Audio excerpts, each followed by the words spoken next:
Vasudevaya. Om Namo Bhagavate Vasudevaya. Om Namo Bhagavate Vasudevaya.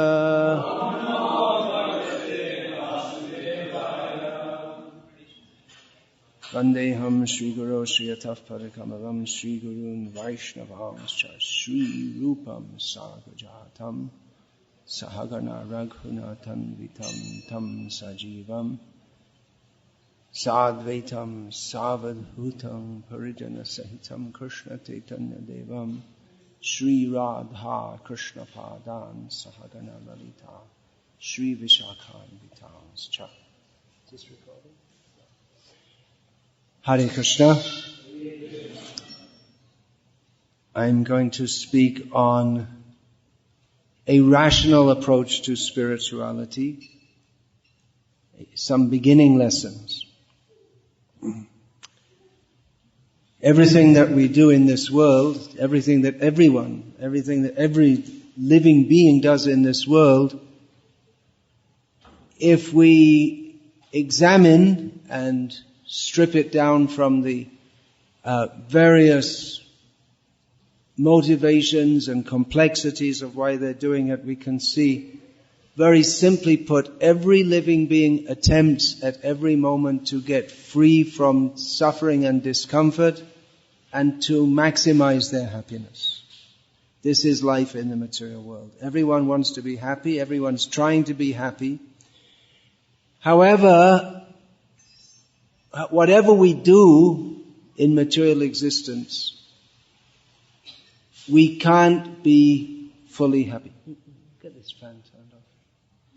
Due to, I'm asking for the fan to be turned off because I'm feeling too much breeze and I have somewhat weak voice. So to minimize the discomfort, I'm asking. Maybe I should have asked about all your comfort, but I think it's not too hot here. Is it? You all want the fan on? If you want, you can keep it on at the back for those who'd rather live in Alaska.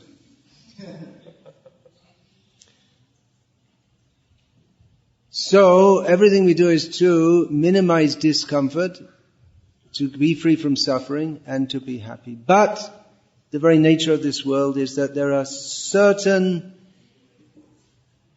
non-negotiable factors, certain inevitable factors that destroy all our plans for being happy. 4 of them are mentioned in Bhagavad Gita. They are called Janma, Mrityu, Jara, Vyadhi.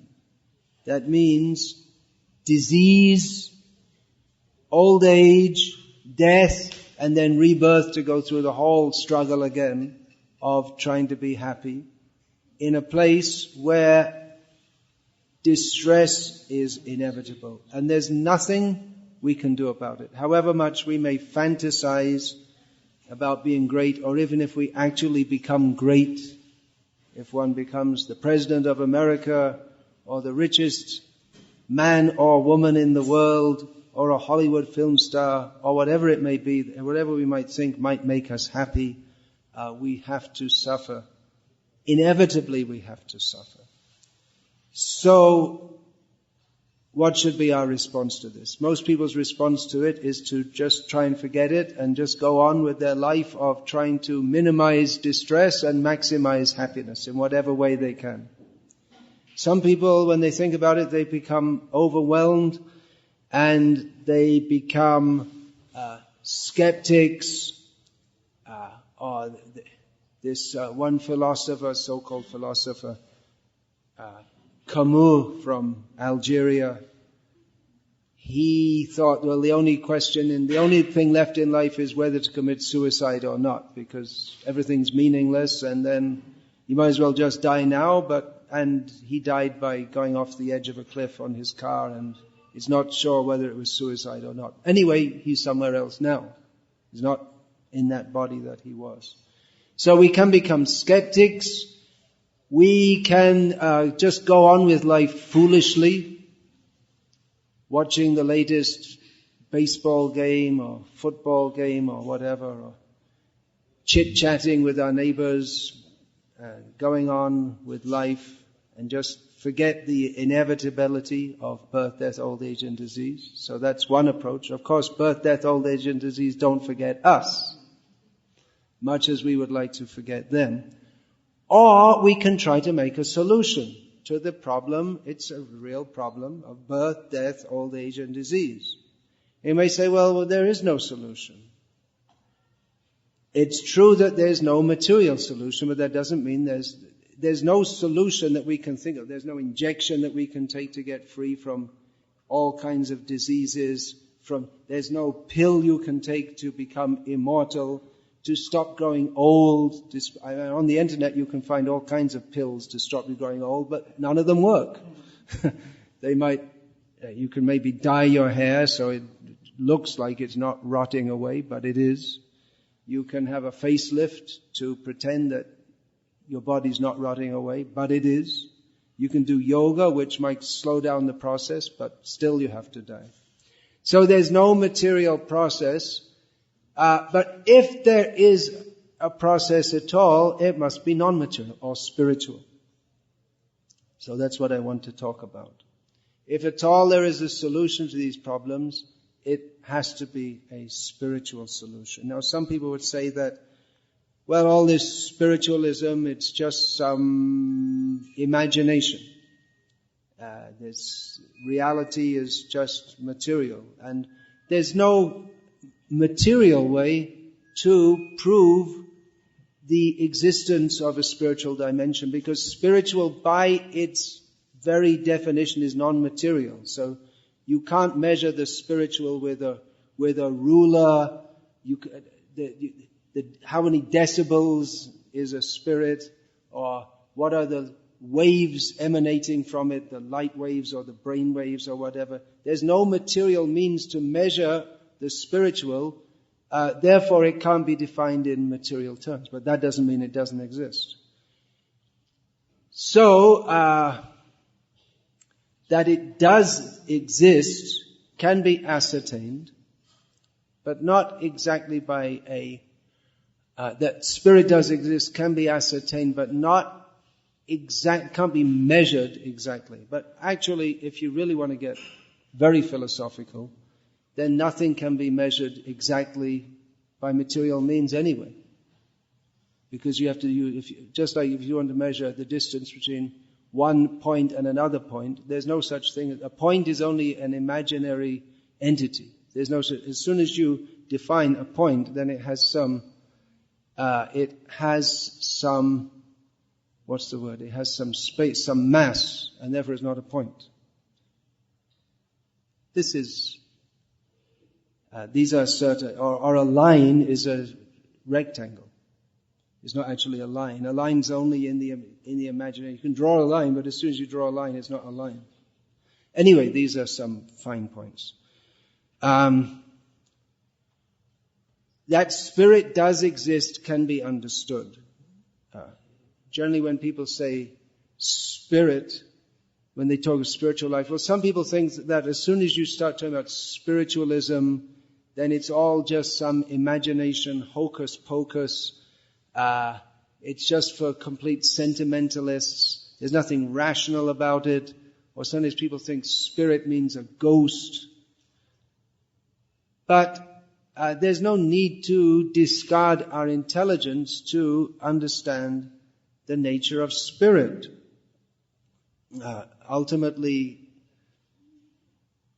the nature of the spiritual transcends mundane logic, but in the beginning stages of spiritual understanding, some rational analysis can help us to understand what is spirit. Basically, what is spirit is you and me and every other living being.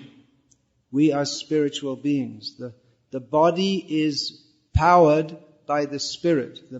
The body, whether it's a human body or a cat body or a pig body or a tree body, every living being is the life comes from the spirit which is present in every living being. That's what it means by a living being. So this can be understood from an example that is given in Bhagavad Gita. This, just as America is the most technologically developed civilization in the modern world, so in ancient times, in ancient India, there was a highly developed culture of spiritual technology, if you want to, spiritual techniques.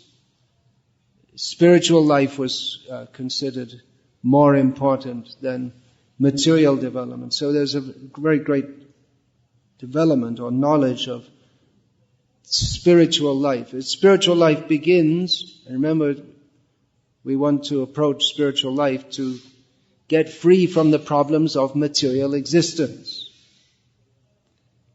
So, the first thing, if we're going to talk about spiritual life, is to understand what we're talking about. Mostly people, when they spiritual, and it's the word spiritual is generally used with the presumption that we're talking about something extremely vague and mystic and indefinable. But actually, in the developed spiritual culture that was there in India, it doesn't mean that it applies only to India or that it's an Indian ethnic tradition. It's knowledge. Just like technology has been developed in this country and there's scientific investigation. So, for instance, by scientific investigation, you can, not only in this country, you can, just like out of millions of things, you could talk about the Doppler effect of sound. When a train comes, you hear the sound, and then when it goes past, this sound sounds different. So one gentleman called Doppler, he found the scientific reason why. So where was he from? From Germany, or sounds somewhat German name. So the fact that this was discovered by a German doesn't mean that that's true only in Germany. It's true in America, it's true in India, it's true in China, it's true anywhere. So in the same way, although this spiritual culture was highly developed in India, the reality of it and the techniques of it are applicable in all times and places and circumstances, and we here also can benefit from that. So, the original spiritual culture was one of trying to understand, the first thing to understand very clearly is what is the nature of spirit. It's not just something completely vague, user-defined, I think this and therefore it's right. No. There are certain techniques and principles. There are laws of the universe. There are principles governing reality. Just as there are principles governing the nature of matter, there are principles governing the nature of spirit. So what is spirit? That is described in Bhagavad Gita, which is the basic and most authoritative text that is accepted as the basic and most authoritative textbook of spiritual knowledge among those who are adherents of this advanced spiritual culture. So therein, the nature of spirit is defined. Na jayate mriyate vakadachin nayang bhutva bhavita vana bhuyaha ajo nityam shashvato yang purana nahanyate hanyamane sharire. There, spirit is described, or the nature of the spiritual soul. Remember, that's you and me and every living being. That is described as eternal. It doesn't come into being, doesn't die.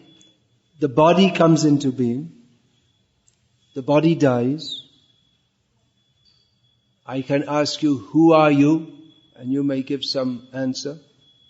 My name is John Smith, to give an original sounding name. I am 34 years old. So if we ask John Smith, you are 34 years old, we may ask you, where were you 36 years ago? You won't know.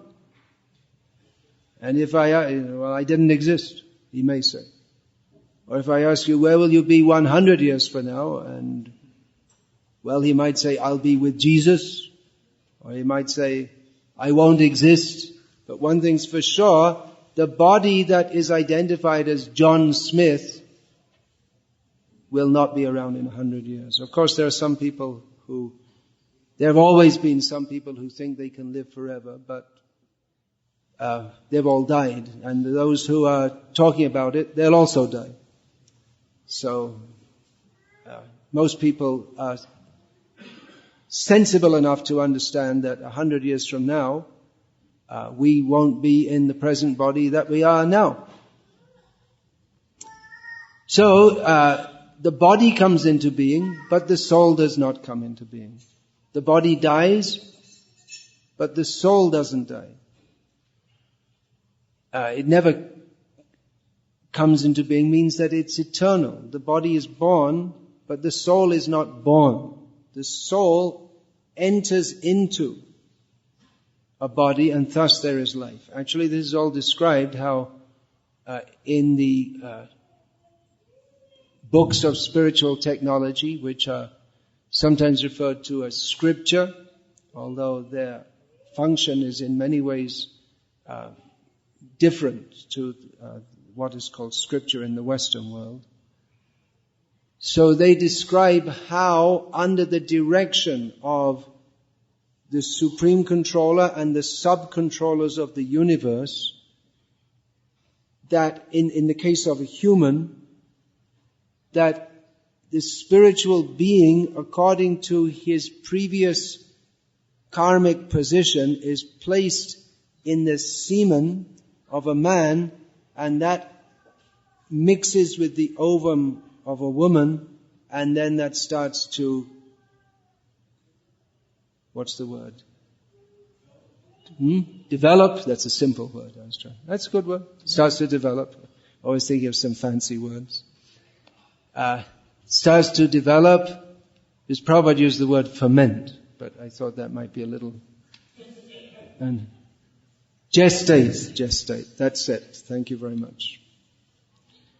And then 9 months later, happy birthday to you. Oh, that comes a little later, a year later. Anyway, the child is born. And we say that is the birthday. But actually the birth is when the semen mixes with the ovum.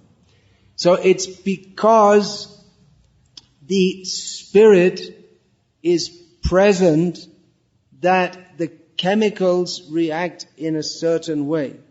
And even if during childbirth, as it sometimes happens, due to pressure or pain or whatever, the soul leaves that body, then the body that is born doesn't develop. Generally you think a baby is born, then it starts to grow.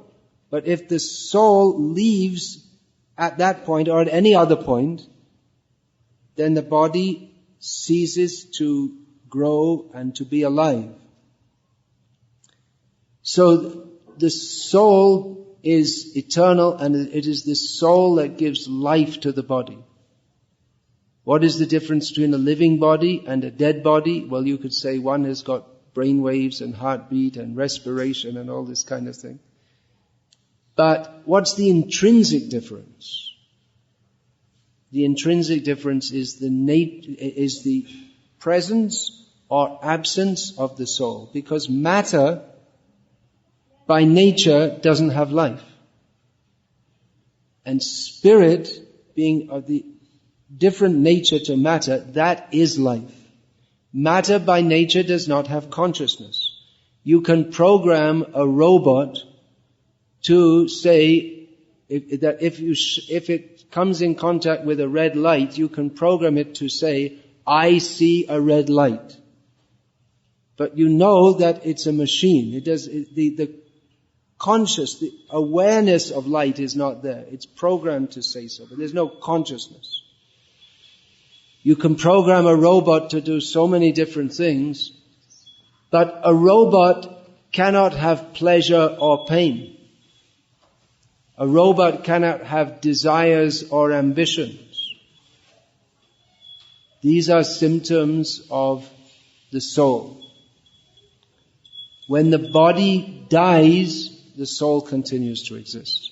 This is described also in Bhagavad Gita. Vasangsi jirnani yatha vihaya navani grihnati naroparani tatashirani. What is that? Tatashirani?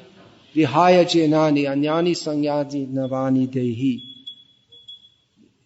The example is given that just like we have clothes, and when they get old and worn out, they're not suitable to be worn, so we get new clothes. The clothes are the covering of the body. So the body is the covering of the soul.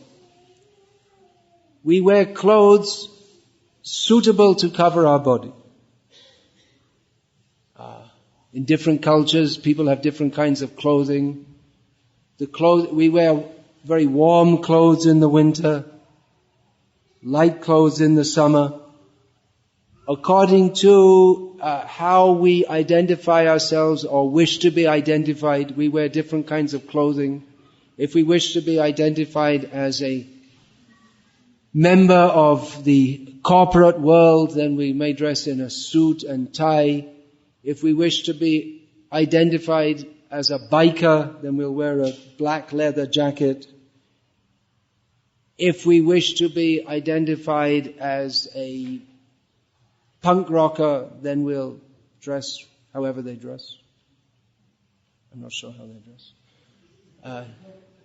But it's a covering of the body. The body can take so many different kinds of clothing, but we cover it. And if we want to change our identification, just like a man at work, he wears a suit and tie, may wear a suit and tie. When he comes home, he doesn't want to relate to his family members, if he has a family like that. So he'll wear some casual clothes. Or if he goes to a golf club, he'll wear other clothes. So the clothes change. When the clothes get worn out, then we get other clothes. So in the same way, when the body is old and worn out, we get another body. But it's a covering on the soul. So that's another example given. Another example given in Bhagavad Gita to help us understand what is spirit, what is the nature of the soul, that is given. Dehino sminyatha dehe kaumarang yovanang jara tata dehantara praptihi. The example is given that just like we see a little baby, there's always some little baby. There's a nice little girl smiling. What's her name? Surabhi. Yeah. All right. Hare Krishna Surabhi. You see? So say Hare Krishna, don't say hi. Better than saying hi. Say Hare Krishna. So there's a very pretty young girl sitting very quietly, patiently, well behaved, thank you very much. And the young girl will grow up to be a teenage girl, and then middle-aged woman, then an older woman, and then the body will die. This is inevitable for everyone. So what do we learn from this? That the body is changing. Actually, it's changing at every moment. We don't notice it. If I come back here after a few years and I see Surabhi, I may not recognize. She'll be much bigger. But it's the same girl. And then after another 20 years, will be actually the body is changing at every moment, but over time we can see how there are major changes. Now, although the body is changing at every moment, and the mind is also changing at every moment, the person stays the same. Now, even if we see by chemical analysis, at every moment we're breathing in, Well, not at every moment, but within a minute we breathe in and breathe out. How many times? Got any science buffs here? Average person? 4 or 5 times maybe in a minute. So we're breathing in, we're breathing out, and that affects the chemical composition. And even if we hold our breath, still chemicals within our body will be changing. Certainly when we eat, then the chemical composition is changed. That means that the basic overall chemical composition is the same. In the body there's lots of water and lots of carbon and nitrogen and so many different things. But the exact chemicals won't be the same. At the age of 4 and at the age of 40, the overall chemical composition of the body may be the same. So much, more or less the same. So much oxygen, so much hydrogen, so much nitrogen. But the actual molecules, the actual atoms will have changed, right? So, the body that we have at the age of 40 is completely different, chemically speaking, from the body that we have at the age of 4. And the mind is also quite different, we hope. We're not always sure, but it's supposed to be different. So what has stayed the same? What is the person? When the mother of the child at age 4 recognizes the same child at the age of, now it's still her child at the age of 40. So what does she recognize? Is it just the structure of the body or the genetic code? What it is the person has remained the same. Even though the personality may have changed, but the person is the same, means that the soul is the stable factor, as the mind and the chemicals that compose the body have changed and go on changing. And death means that the soul goes away and enters another body, and that's called birth. And we can, actually every culture in the world recognizes this, but indirectly. Just like when someone dies, we say they have gone away. Right? In every language of the world, whatever the culture may be, gone away. I only know 2 other languages apart from English. In Hindi you would say chale gaya. In Bengali chale geche. In Croatian Oteshai means gone away. Means when someone dies, that's what you say. Then any other languages? Gujarati ma? Chalega. Chalega. It's almost the same as Hindi. Huh? Sindhi, do you know? You're Sindhi, but Sindhis don't know Sindhi. Must be similar to Chalega? Same. Yeah. Then what about some other? Have any other languages from any other part of the world? Telugu? I can't even pronounce Telugu. Anyone else? Anyone from Russia? Poland? No? Anyway, any language of the world, when someone dies, they say, gone away. That means we understand that the person has actually gone away. We may say, no, it's still here. It's still here. We say, no, it's gone away. But it's still here. Who or what went away? The soul has gone away. We understand it, but we don't, because we haven't been educated in this spiritual science, even though we know it, but we don't know it. Otherwise, if the body is just chemicals, why is it that the body which is alive, if you try to burn it or bury it, you'll get a murder case put on you? Homicide. The same body, after something went away, if you don't burn it or bury it, you'll have a criminal case put on you. Right? What's the big difference? If it's only chemicals, what's the big difference? The big difference is the presence or the absence of the soul. So, we are all spiritual, living beings. We are all souls. And we all desire to be happy, right? Everything we do is for the sake of being happy. But in the situation we find ourselves, we are forced to accept distress.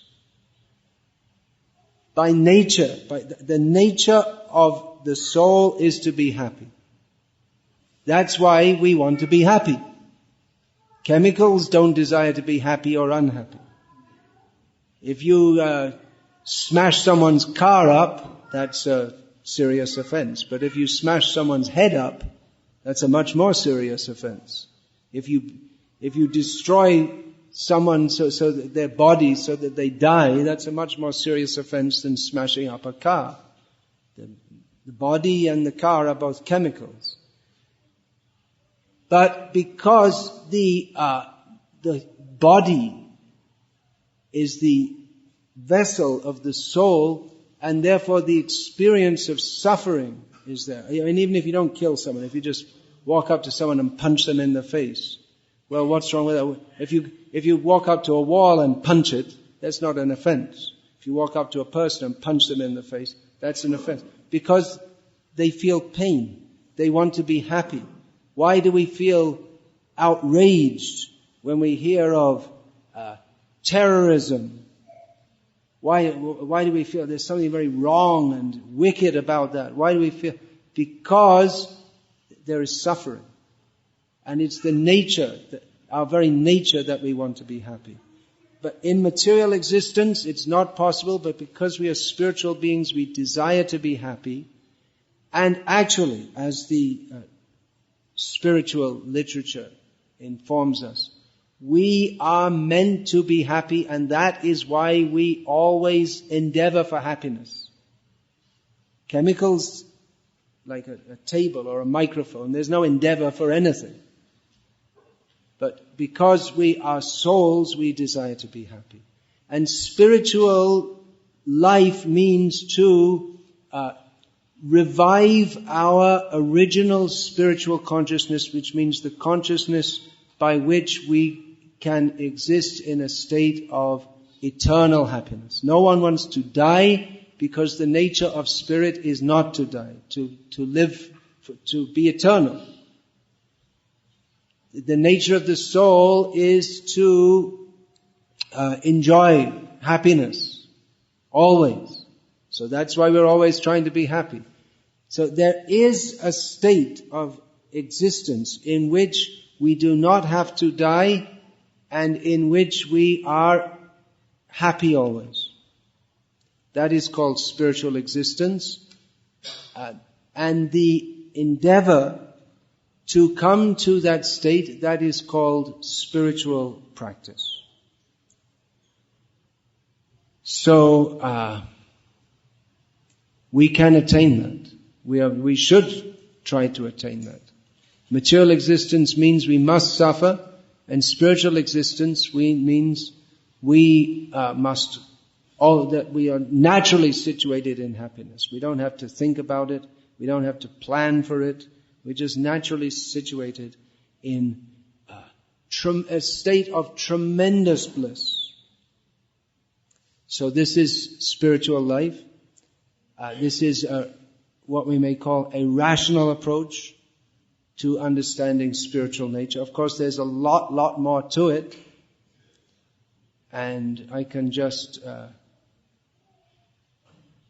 speed through without going through all the other steps, because there's not much time, but I just wanted to introduce that there is a rational approach to understanding that we are spiritual beings, and there is a real state of spirit, there is actual spiritual life. It's not simply something vague. There is a whole spiritual science by which certain practices, they awaken our spiritual consciousness. It's not simply something vague or to be imagined.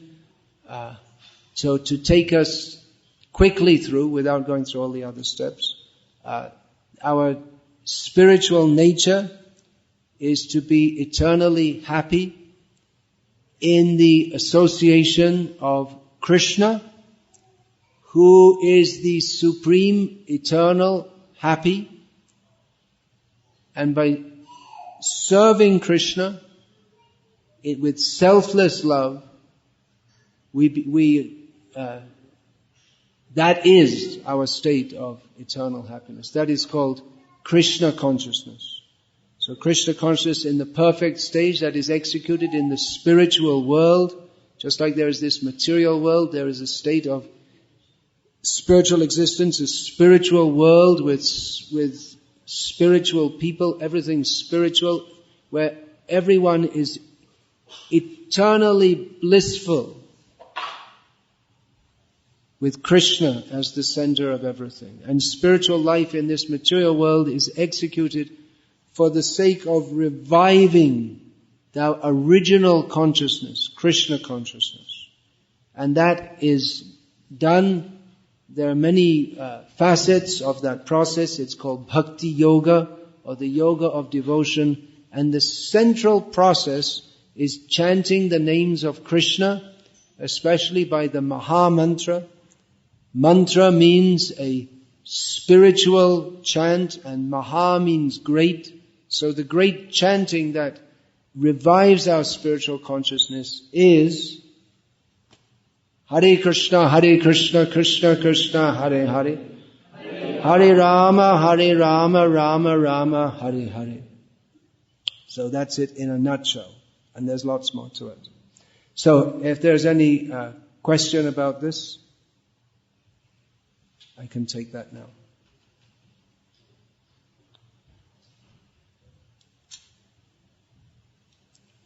No questions, no comments, no protests. We have a question here. Yes, please. I just want to say thank you for your speech. It was interesting. Thank you. Thank you very much. Do we have a mic for passing around? We can use material technology in the service of spiritual technology. Thank you very much for your appreciation. Do we have another mic? No. Okay, speak loudly, please. Don't speak to me, speak to the person furthest away. And I'll hear you also. So you were just mentioning about the soul being gone from the body. That's how we know that spirit exists. Well, if you don't mind, let me just interrupt you there, because you've brought me to a point which I didn't make completely clear. Is that I was talking about how the soul leaves the body, and we can, we say gone away. But I'm saying this is a rational approach, so I need to make this point that we can infer from this the existence of the soul. Just like I said, we can't measure it. Like we can measure what is the length, breadth, height and weight of this little object. I hope I don't turn it off while I'm doing that. And we can measure its how many decibels it puts out if it plays back or not. So we can measure so many things about it. We can make certain what we consider to be definite statements about it. But we find even in material science, the more subtle it is, the more we have to infer. Just like there's all this talk about neutrinos and all this. No one's seen a neutrino, and no one's ever going to see one, but its existence is inferred from other phenomena. So, yeah, thank you. You just reminded me to make that point. That which is most subtle, we can't see, touch, taste, smell or feel it directly with our present material senses, but we can infer its existence. So thank you for that, and please go on. So, I guess the question is, if the soul is completely non-material, how can it have a position, seemingly material position inside the body? Yeah. The question is, if the soul is totally non-material, how can it have a position within the body? That is described in Bhagavad Gita, that the soul is in the region of the heart. Right? And actually the heart is the the source of energy for the body. And why the heart pumps, what motivates, what gets the heart pumping, that is actually the soul. Life comes from the soul. So the soul is superior energy to matter. And although it doesn't, in the most intrinsic state, it has no connection with matter, but due to our desire, when we say we, I'm talking about us as living beings, to enjoy or to interact with the world of matter, therefore we are given a situation in which we identify with matter. We identify with this body. And thus, the soul, the soul is localized. Even in pure spiritual existence, the soul is localized. But we get a position in this body, or a cat body, or a dog body.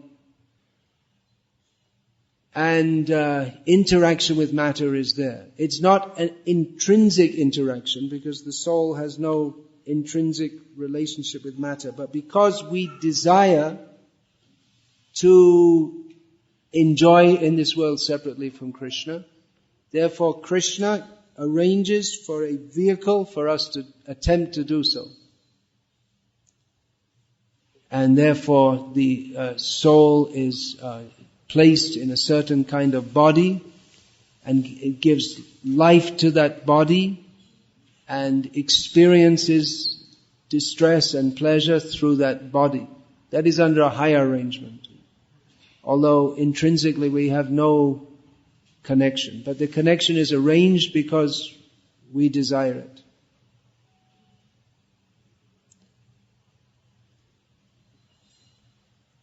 Yeah. Yes, please. Please speak loudly. Yes, please. Yeah.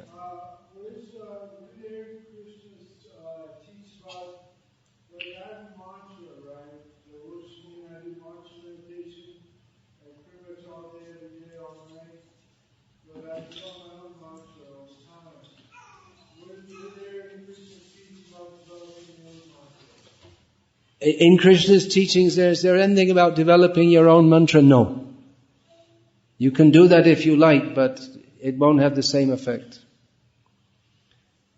There are specific mantras which have specific effects, and the great mantra for delivering us from material existence is this Maha Mantra. So it's not that any sound that anyone imagines is a mantra. Just like you can chant all day and all night, Coca-Cola, Coca-Cola, Coca-Cola, Coca-Cola, and you can imagine it's spiritual, but there'll be no spiritual effect whatsoever.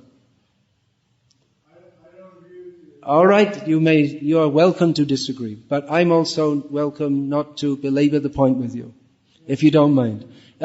Please, we can discuss a little later, because there are other people with questions also. Yes, please.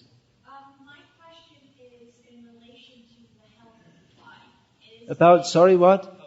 Health. In relation with the health of the body. The health of the body, We yes. worry about the health of the soul, that's why we come here in the first place. Yeah. But people worry about, am I too fat? Am I too skinny? Is my cholesterol okay? Do I have high blood pressure? Would taking care of the body have, in effect, good karma on the soul?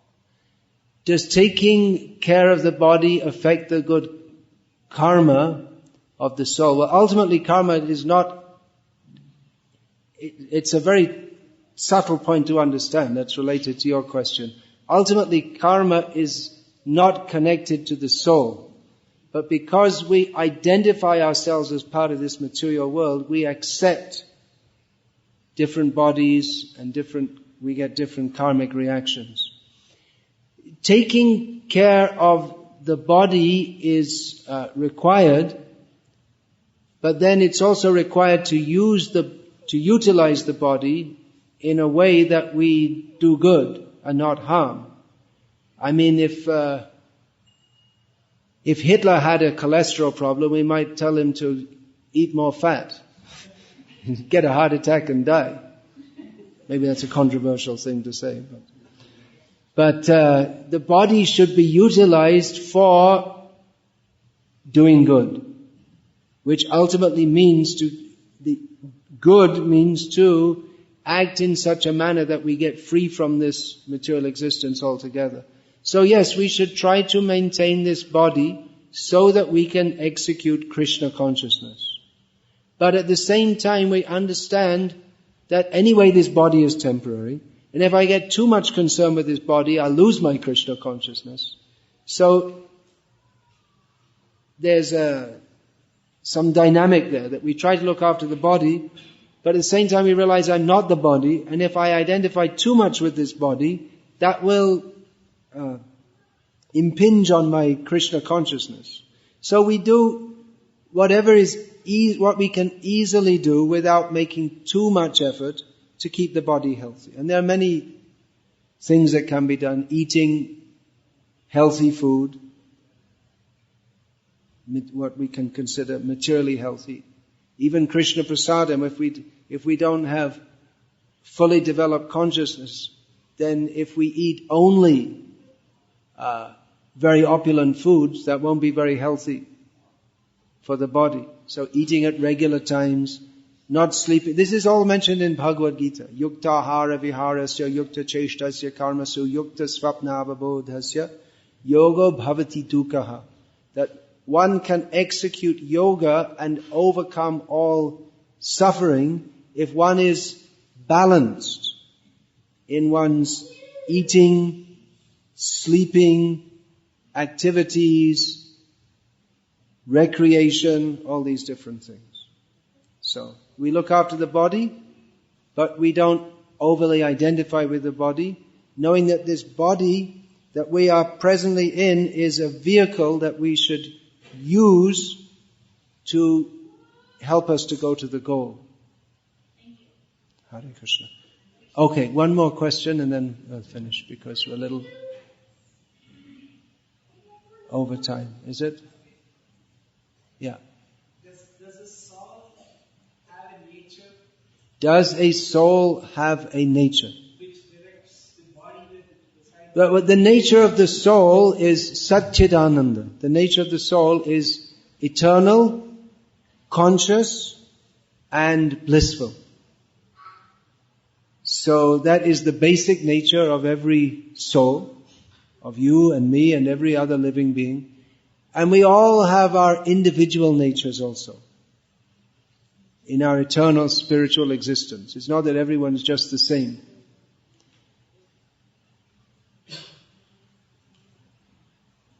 So I'll finish there, and then if you want to announce.